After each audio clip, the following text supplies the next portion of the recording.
Hi, welcome to Go Tell Mom. I'm Dianna Kelly, and I've been momming for several decades, including tending my fur babies, kids I gave birth to, kids I mentored as a broadcaster and college instructor, my kids' friends, and my friends. I'm not a psychologist or doctor, but I do know how to dig up advice from those who are, and that's what I'll share with you. If you have something to share with me, remark, comment, question, please comment below. Somehow in the wake of a holiday, most moms seem to really need a breather. Organizing the house, planning festivities, buying and wrapping presents, shopping for and cooking meals, it all seems to land on mom's shoulders. But most moms aren't getting that breather after the holidays from the looks of a Motherly report. They show research documenting that dads log 50 more minutes of relaxation on the weekends than moms do. Riddle me this, who's the one most likely to watch the kids or do housework on weekends? To grocery shop and put away provisions? Yep, it's mom. Part of the reason is that moms demand perfection from themselves in this day and age.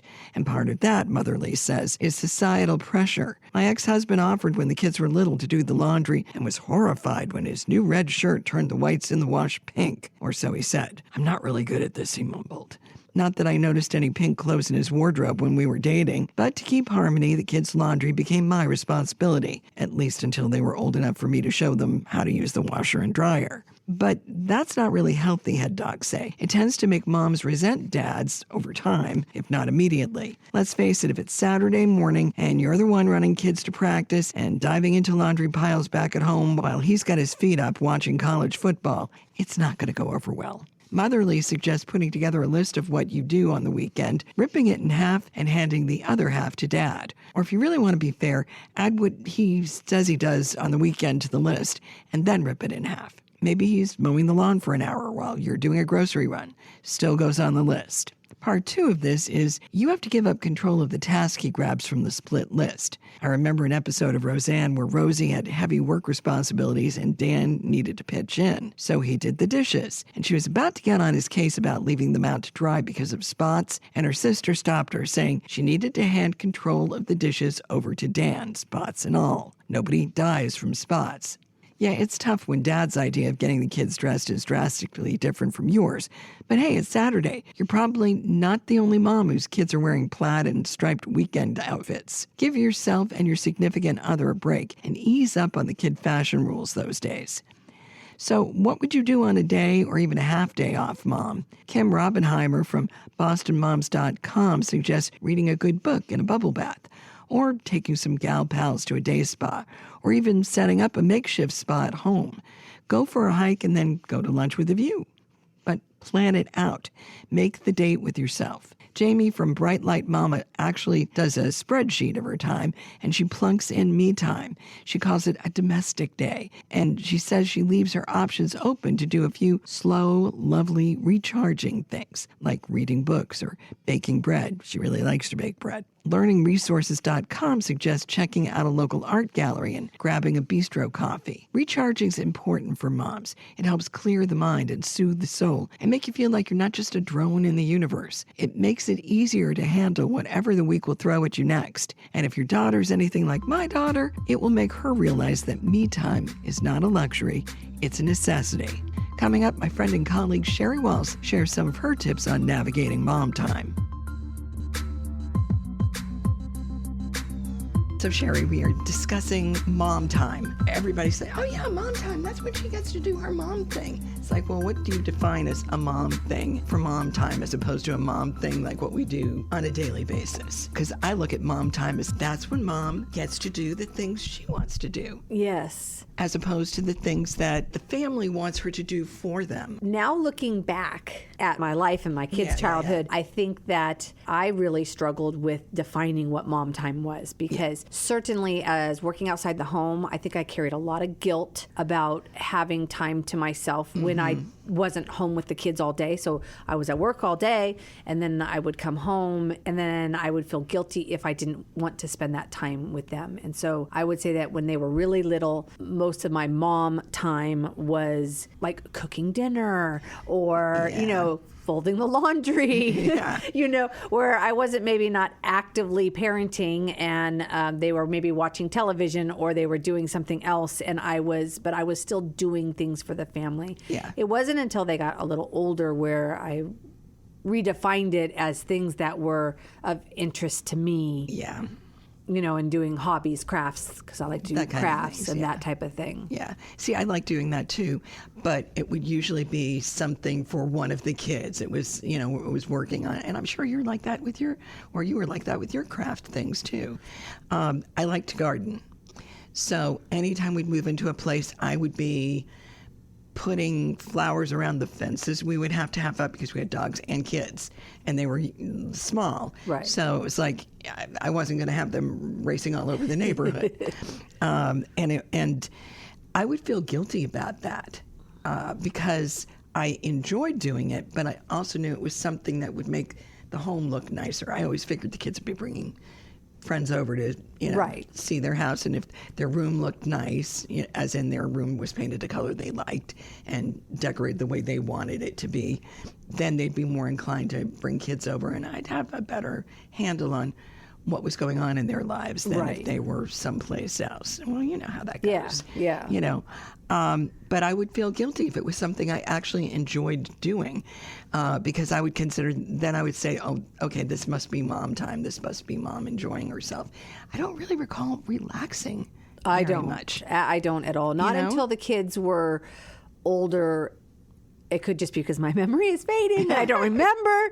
But I'm thinking high school. High school, I think, is when it kind of changed and I started being able to do things for myself. And especially when the kids started driving, then I was able to have a little bit more time. Because you weren't being a chauffeur. Yeah. But I think looking back on it, I think I could have been, maybe a better mom, but maybe just... I could have lived in the moment more with my children if I had time alone. Yeah. And again, I think that was just a guilt thing, right? Yeah. Just the societal pressures about what it means to be a mom and to be always caring for other people. But I think, like a lot of people, I put myself on the back burner. Yeah. And unless it was something that helped the family. Right. If it was something that helped the family, then of course I would do it. But if it was something that was for me, I wouldn't. I'm even trying to think of, like, I don't remember ever, like, we would go on dates with my husband. We would do date nights. I don't ever remember, like, getting a babysitter so, like, I could go somewhere or I could do something. Right. We did things with my husband, but I don't really remember that. And now looking back on it, I think that it was a mistake. It was a mistake not to keep that priority, and make that happen. I mean, we all survived the mistakes, but still, yeah. But again, because I think that it's this societal conditioning that, if I'm away from the kids and I'm at work, well, then that's your time, and it's like, but it's not. It's not really. There's not any downtime to that, and there's no time to relax or to hone interests. Now that I'm on the outside of raising kids and I'm now looking towards retirement, and I'm thinking, well, what are my hobbies? Like, what am I going to do? Because I let them all kind of fade away. Yeah. Again, until they were a little older. And I don't know. When we moved here, we didn't have other family to help us with the kids. And so maybe it looks a little bit different if you have a better, stronger support system. Yeah. I mean, we had a caregiver for our kids simply because we were doing a morning show. Right. And we had to leave the house at 3:00 in the morning. Yeah. So when you're doing that, you're obviously not going to cart the kids with you, although we did have to do that once in between people, and that was not a good experience. In any case, that we had help, but as soon as we were home, our sitter was gone. Yeah. And then it meant that anything else that was left over for the kids as far as homework and all this other stuff that you do when you're a parent. Right. I mean, that would fall on me usually. Yeah. Like we said at the beginning of this, it was different when our kids were younger than it is now. Although I'm not saying a whole huge difference in the way some of this generation's parents are divvying up responsibilities to make it possible for each parent to have some time to themselves, And I think it's healthy if they do. I think it is. I watch somebody on TikTok, and they do each week that the husband goes out one night with his friends, and then another night the wife goes out with her friends each week. And I was like, that is really cool. That's really good. I don't know if I'd have enough friends to go out every week. And I'm like that too. But I was like, but that again, I think that, and I hope that this generation starts to prioritize themselves. I think it's really easy to get lost in a family dynamic, and it's very, especially for the female, for the mother, to get lost in that dynamic. And I think that there really is value in making time for ourselves that is beyond taking a hot bath or something like that, which I love, and I'm fine with that. But I just think that there's more value in it, and I think that we should start prioritizing that and trying to figure out ways to do it, whether that's childcare swapping, so you and a friend, figure that out where you can take their kids. That's and a great then idea. They take your kids. We used to do that for dates with my husband, but I think that it needs to go beyond that. I think it's important to keep your relationship kindled with your spouse. I definitely think that's important too.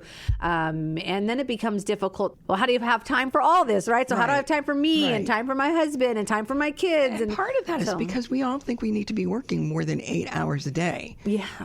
And that's not always healthy to be doing that. That you need to be able to turn work off. And for so many decades, women especially weren't able to do that. We almost had to work a little bit more than the guys just to justify our place in the workplace, which is ludicrous. Yes. But that was, I think, the way a lot of us felt. And I think that is changing, which is good. But it also means that all genders need to recognize that you need to have time for home and family. You need to have time for work, obviously, but you also need to have time for yourself. Yeah, I do. And I do think that there's a lot more focus on mental health now. And certainly, not to go down that road, but postpartum depression and all of that. But I just think that we are more understanding or in tune with the issues that can be caused by being in a family dynamic and having children and all of that. And I wish that I had known more about it as my kids were younger. And I think that was a trying time. And we survived it and we came out the other side of it. But I do remember, like I said, when they got to high school and I started to have more free time, like true free time, where I got to explore things that were of interest to me and to do fun things. Yeah. It keeps your brain active and busy and yourself healthy. Yeah. It just made me a happier person. Yeah. And I think better to be around, and I was able to roll better with the punches, right? Or the things that happen, don't cry over spilt milk. Well, let me tell you, when they were little and they spilled milk, it was it was an issue, you know? Yes. And then as I became, I feel like I was able to step away more often. Then I was able to gain that perspective on how really silly something like spilt milk is, and I don't have to go bananas about it. And so certainly maybe if people have children older, maybe that also provides some perspective for them because they had longer to have time to themselves. And so I don't know. We had kids, I guess, fairly regular. I don't know, at 27 is when I had kids. So I was more like 37 when I had mine. We had been married for like 8 years when we finally had children, but we had moved around so much because of our jobs that was part of it. And when we finally had them, I mean, I enjoyed them.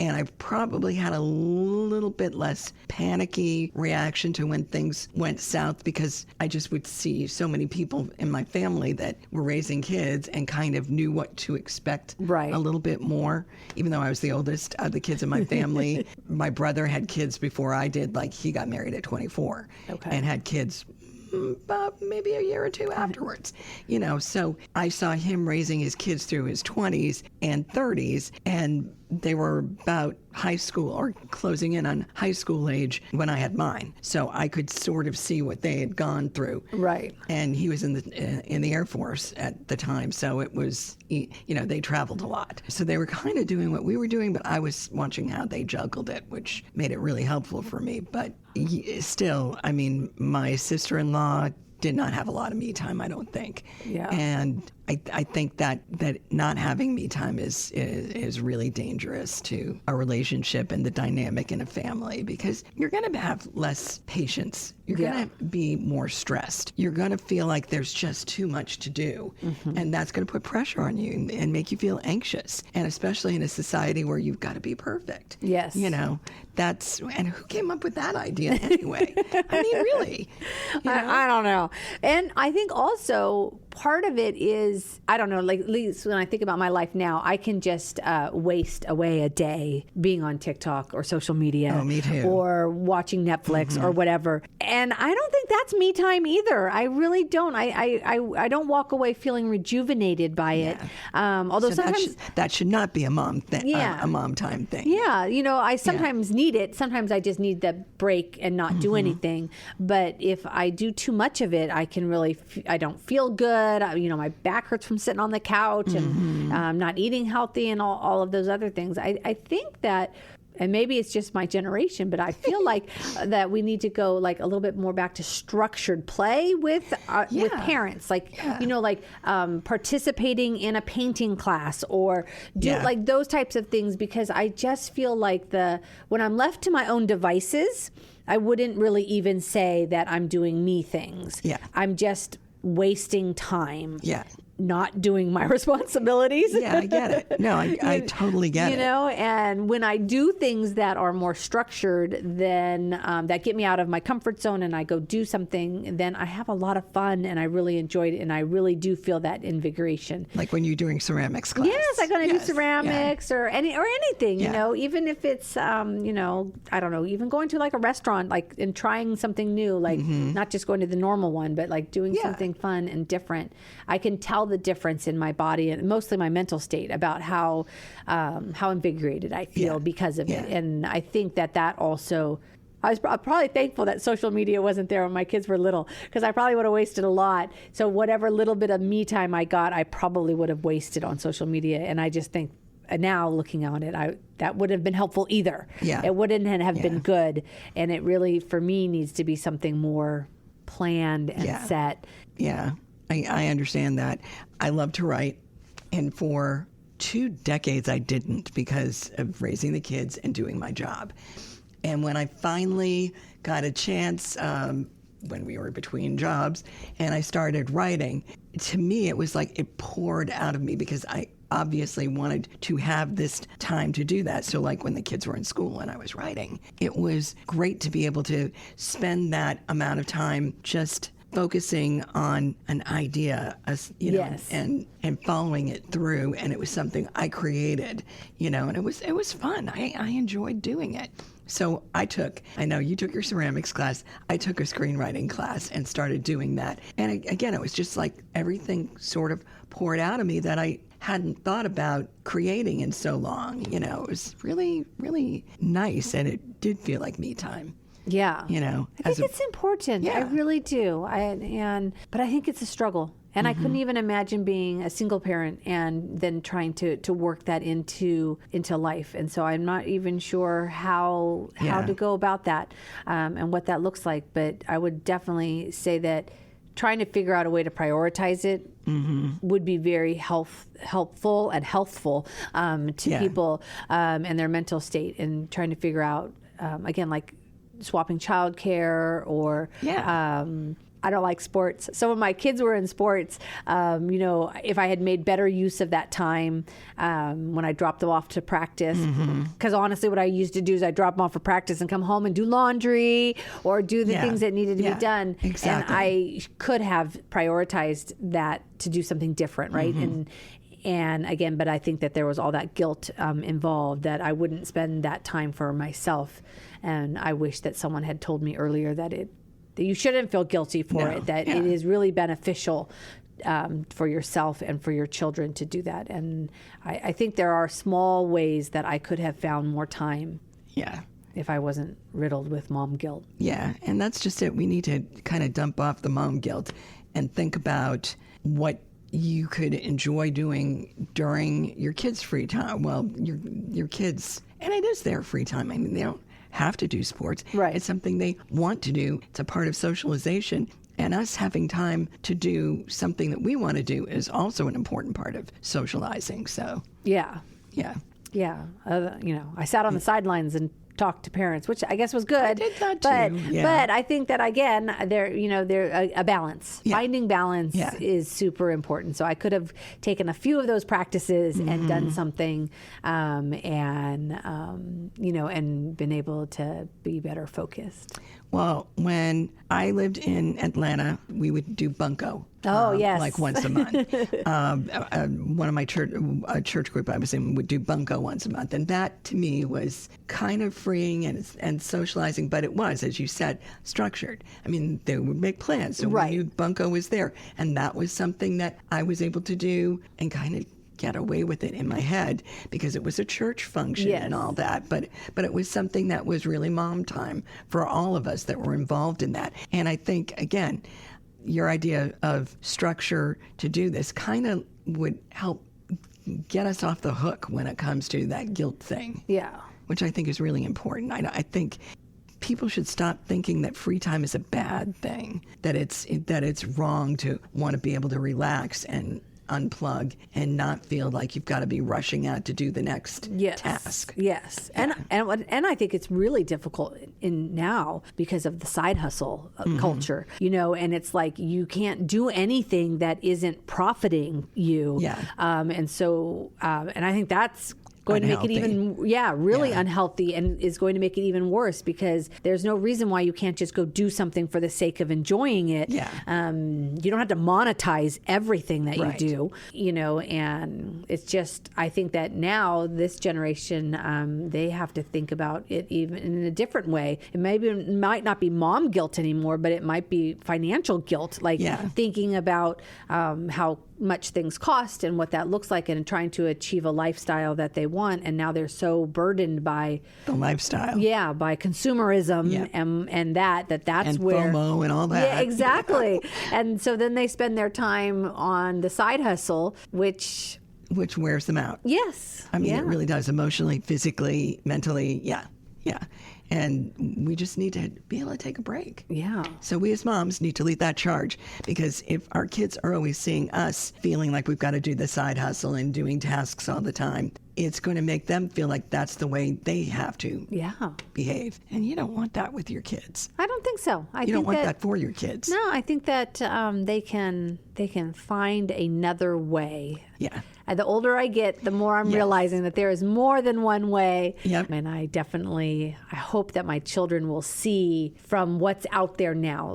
So I didn't have those options when I was younger, when the kids were younger, but now there are more options, and I hope they embrace them. So I hope that I have at least taught them to explore newness and embrace change and all of those good pieces, because the options that they have in front of them, I would never have thought about. And they have those options now. So I'm hopeful that when they get to that stage, hopefully it's not for a long time, but when they get to the child bearing stage and they decide to have kids, that they'll do things a little differently. Yeah.